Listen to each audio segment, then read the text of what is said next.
Okay, so this is the second part for the Vimshottari Dasa, which uses the 27 Nakshatra system. At this point, I just have to point out there is also a 28 Nakshatra system, which I use also for prediction. I will come to that a bit later because it's a little bit more involved. And that system includes Abhijit, which is a nakshatra was in Capricorn, and it was taken out. So there are some wonderful myths about it that you can read about in the scriptures, and it's quite interesting. But anyway, so we are using. I've did like a little chart that you can just see how nakshatras are. So what I'm going to do, I'm just going to share that. Let's see if I can find that. 1 second for me. Just going to try and see. It's gone kind of missing somewhere. Okay, here we are. Just going to stop sharing so we can actually find this document. It's just gone walkies. Here we are. Seem to just be able to share one thing at. Yeah. Okay, so this is the nakshatra system, as you can see, and so we have basically 27 nakshatras, and they start from Ashwini, ends in Reverti. I don't know what to do with this thing. I use a laptop, so I don't really have the space. So anyway, but this is always the order of the nakshatras. They always start with Ketu nakshatras, then Venus, then Sun, Moon, Mars, Rahu, Jupiter, Saturn, Mercury. That is how it's always going to be. And this is the first lot of nakshatras, and they run from the 0 degrees of Aries to 30 degrees of Cancer, the first set of 9 nakshatras. The second set of nakshatras, they run from the 0 degrees of Leo and go all the way down to 30 degrees of Scorpio. And the third set of nakshatras start from 0 degrees of Sagittarius and go to 30 degrees of Pisces. So this is the nakshatra system. So you can see it works really, really well with the 12 signs of the zodiac. And you know that if somebody is in, say, for example, Rahu Dasha when they're born, the next Dasha is going to be Jupiter. The one after that is going to be Saturn. The one after that is going to be Mercury. And the one after that is going to be Ketu, Venus, etc., etc. So that's how it always works. And also I mentioned that say if you're born in Ashwini, and obviously you expect to go into Venus Nakshatra or Dasha after that, and then the Sun, and then the Moon.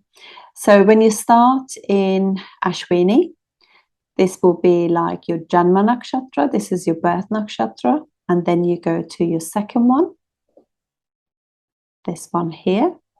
And this is going to be like the second Nakshatra, which is going to be your Sampat Nakshatra. And then you go to the third nakshatra, that is going to be your Vipat. And then the fourth one is going to be your Keshma. The fifth one is going to be your Pratyak. The sixth one is going to be your Sadhana. Your seventh one is going to be your Nadana. Your eighth dasha is going to be called Mitra. And the last, the one after that is going to be Atinitra. So in that order, so the Janma is going to be so-so, the results. The second one, because the first dasha is always like, it's going to be like first house, so. And so you're getting to know yourself. And so you know that there's going to be times where you're going to feel out of sync with yourself. You're getting to know yourself and self-development. The second dasha that you go through, say if you were born in Ashwini, the second one will be Venus one. So this is, as I said, is Sampat. Sampat it's got like second and 11th house effects. So this is often when the person gets married. So second and 11th house, gain a marriage, gain a relationship, or gain a family. Third one, the Vipat one, is where you go 8th and 12th house thing. So just like you're learning about like letting go, you're learning about like healthy relationships, not to hold on to things which are going to actually self-destruct. It deals with all the things we hang on to, we can't let go, we got to complete things, 12th house, all that kind of things. You know, and obviously, you know, it's also going to be, you're learning about how you sexually value yourself, things like that. And the fourth one is when you start having a family, set up home, buy a car, start feeling secure. You're putting your feet on land, on our beautiful earth, and actually claim your space. This is where I live, or this is my car, or I feel happy, I'm receptive. This is like a really nice Keshma one, is a really lovely one. And then you have your fifth one, which is going to be Pratyak. So this is where you actually learn to be brave, ask for communicate well with people, set up really. You learn how to navigate and troubleshoot in life, basically, and you learn to use discernment in about where to say what, who I can say this to, who I can't say. You start recognizing that some people don't have your back, and you learn to be like manage your life. And then you have your after that, you have your sadhana, which is like a really nice period. So this is the last one,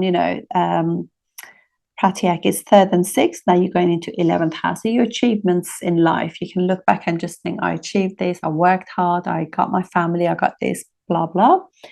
And then you have Nadana. And Nadana often obviously goes into our old age. This is where we can get chronic diseases. So this is like 12th house issues, really. So it could either take us out during that time, if that's our soul journey is meant to be for so many years, or it could just make us really, really spiritual. We realize that we have all four bodies that and we need to actually, sadhana starts bringing you to that as well, where you actually think, I have a physical body, I've got a mental body, emotional, but I got a spiritual one, which is more important than all of those. And some people actually get to that point during their second dasha, the Sampat one. So they're already very very aware. They start feeling that towards the end of that as they go into their Vipat. And then you have obviously Mitra and Atimitra, which are really wonderful golden years, really. So, and that's how it happens. So, and these are, so if you're born in, say, your moon is in Rahu Nakshatra Swati, then you go through this phase. So you go Vishaka, Anuradha, that's the so you're born in Rahu, then you go into your Jupiter dasha, your Saturn dasha, your Mercury dasha, your Ketu, blah blah blah. That's how it goes. And I've already in the other video that I did, I put the number of years, but what I'll do, I might just find that and actually show it in this video as well. Sorry, bear with me whilst I get these all ready. Okay, so let's share the video so you can actually then start to so there we are. So this is each dasha and how many years they last. So there we go. Okay, so if you've taken that, I'm just gonna go back. So I thought we'd do like another example for you, so we can actually then you get to know, like, for example, how you can actually read some of these charts. So let's go and share again.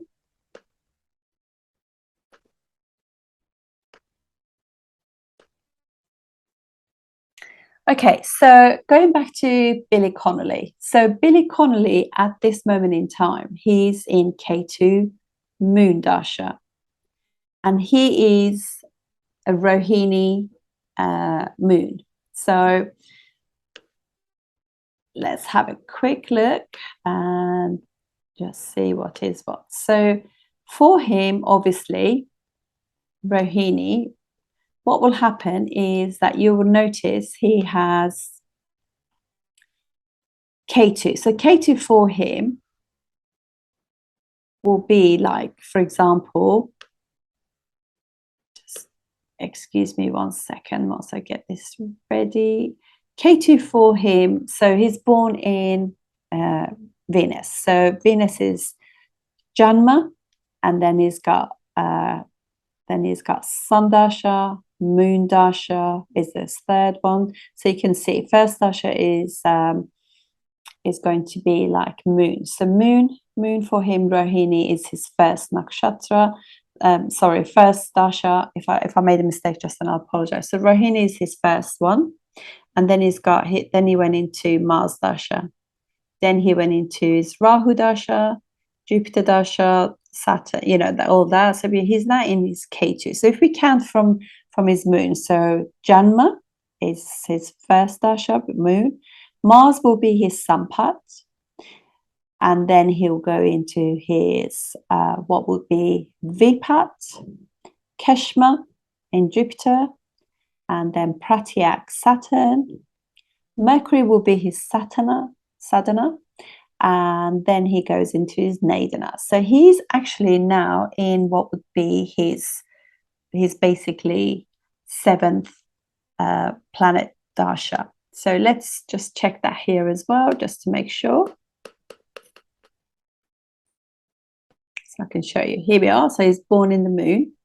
So this is Janma, and then he goes into his Sampat, the Vipat, Keshma, and then after Keshma he goes into his Pratyak. Mercury was his sadhana, is like massive achievements, and now he's in Nadana. So time will tell what will happen to him health-wise with this Dasha, Ketu, because also Ketu is planet of moksha, is planet of spirituality, so he's probably having all those transformational time, and that goes on for him till 2027. So he entered that 15th of June 2020 till then. So let's go up and just see about his. So he's obviously, Nadana is a difficult Dasha, and his sub period is Moon, and Moon is also a difficult one. So not only is he in Dasha of Nadana Dasha, which is difficult, but he's also in Janma sub Dasha, which is again difficult. So he could be going through some difficulties there until 18th of December 2022, when he goes into Ketu Mars. Ketu Mars will be nice for him, because although Ketu is a difficult Dasha, you don't really feel the major planet, the planet that's actually running that Dasha for you. You feel the sub Dashas more. So he's probably feeling the Buddhi, which is Mars more, and Mars for him is a good planet for his moon. So it rules the second nakshatra, and so as a result, is going to give really quite nice comfort, and money and recognition and everything. So he's going to feel that more than he's going to feel Mars. And then obviously Rahu will be a bit tricky for him. Jupiter will be his Keshma, and then he's got his Pratyak, and then Mercury will be his is really comfortable one for him again. So this is how you can see. So you know that he's going to feel not so comfortable during that time, and then good, not so good, good, not so good, good. That's how it goes. So you don't really get that issue like people always think, oh, everything is going to be really bad. No, not at all. But then he's also going to be in the Dasha of 2 malefics too. So let's have a look at how I look at this. So if he was to come to me now and say, what can I expect? So I'm just going to say to him, so you need to look after, after yourself. After all, moon rules his first nakshatra where moon is in. So all of those nakshatras that are actually so moon is his birth one, and then we have got Hasta, which is actually his ascendant one as well. And then he's got Shravana, which is in his 5th house.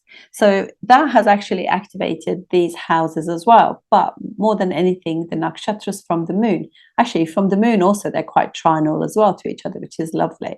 So, well, of course, I mean, trinal in terms of like from his moon nakshatra, which is lovely.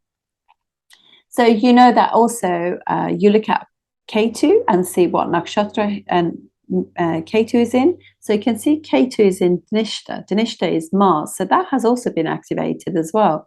So it's not going to be all bad. That is really great, what I wanted to just say, you know. So Ketu is going to get effects of Mars for him as well. So I normally then go and just check all the other Vargas to see what's going on with his chart. So here we are. This is his D9. So I'm going to look for Ketu and see where Ketu is. Okay, so Ketu is in 6th house of, is in Scorpio, own sign, but it's in the 6th house.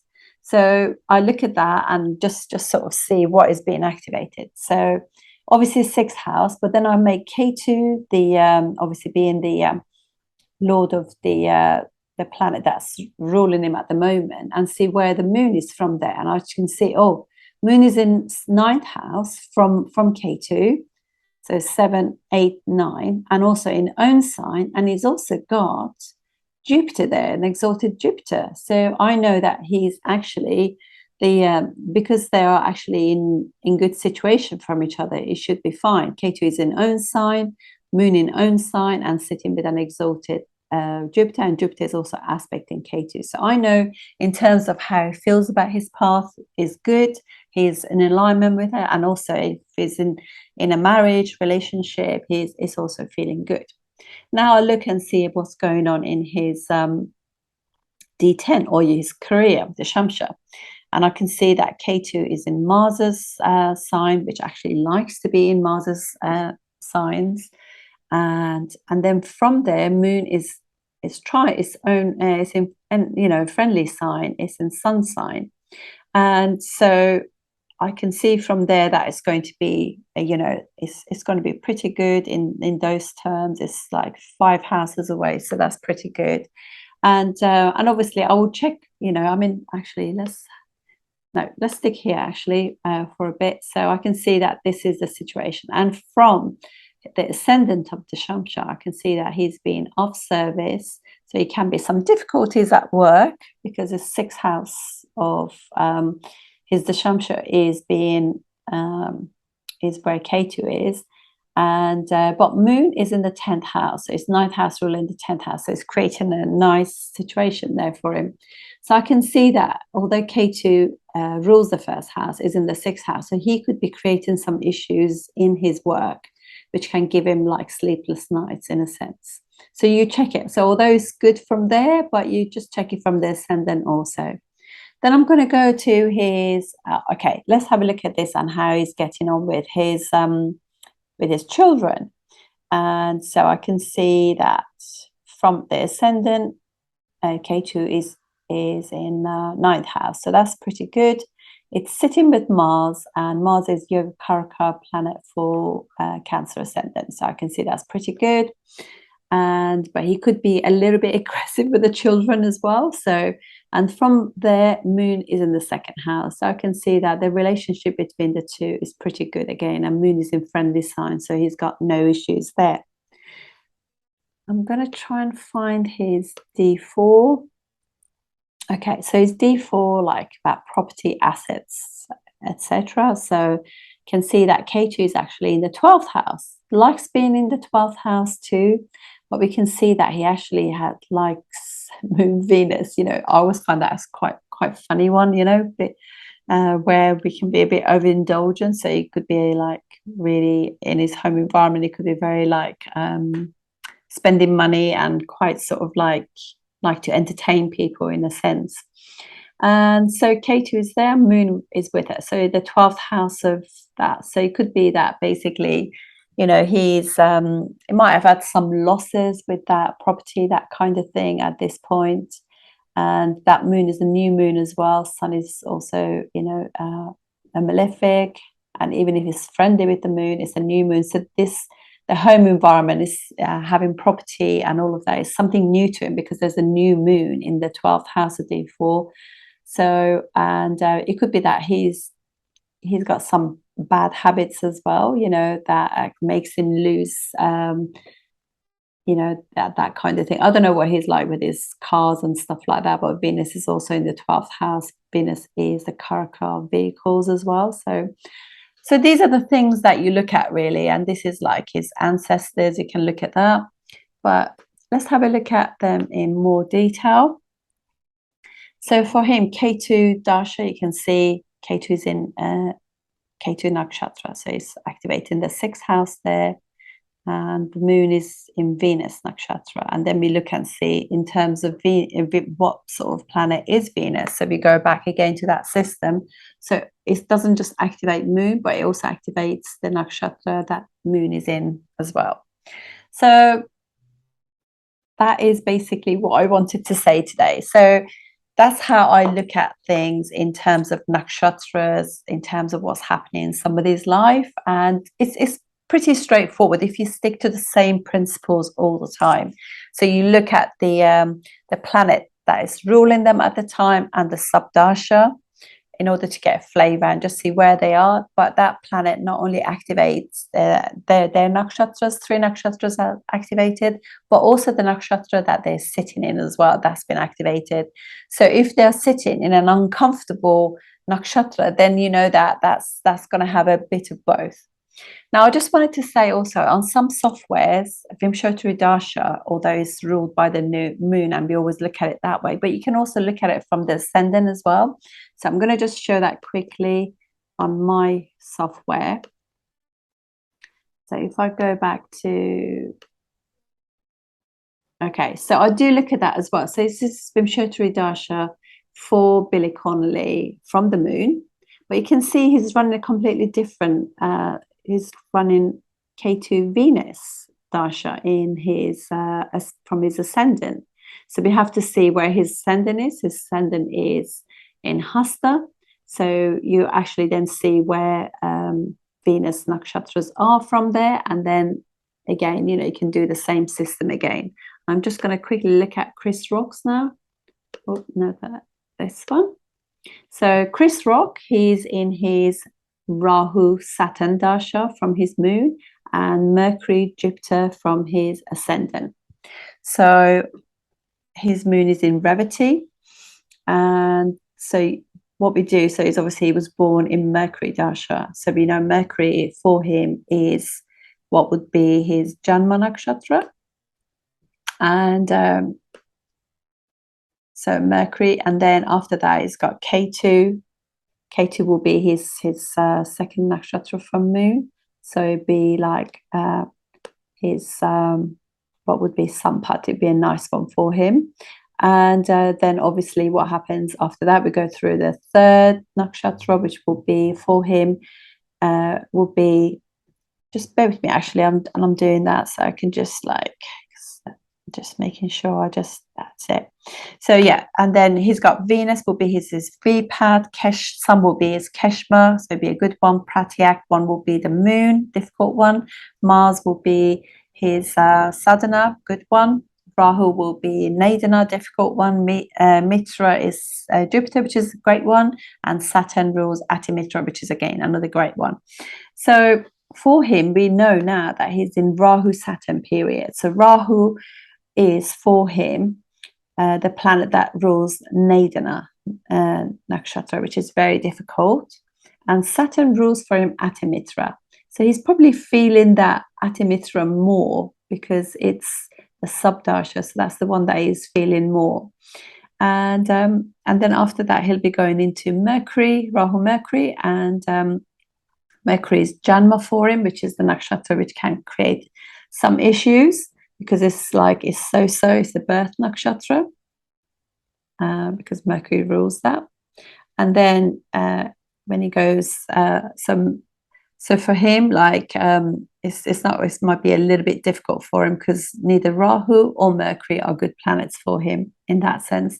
Then it goes into Rahu Ketu. Rahu is difficult, but Ketu will be good. Rahu Venus, not so good, and Venus is obviously not good either because this is VPAT, so it's going to give some losses. Rahu, again, not difficult, and Sun is his Keshpa, which is going to be great. Rahu Moon, Rahu is not good. Pratyak is his moon, and then Rahu Mars, which is going to be his sadhana nakshatra. So Mars is going to be very, very good for him. So that's how I always work through these things. And and you look and you see Rahu in his chart for him. Rahu is in Migrashira. So Rahu is in Mars nakshatra. So Rahu Dasha, although he's his Nadana, and it could be quite difficult. However, because it's in Mars nakshatra, it's actually not going to be as bad because Mars for him is his sadhana, which is achievement. So that has been activated as well. So that's how I do it. I hope it makes sense.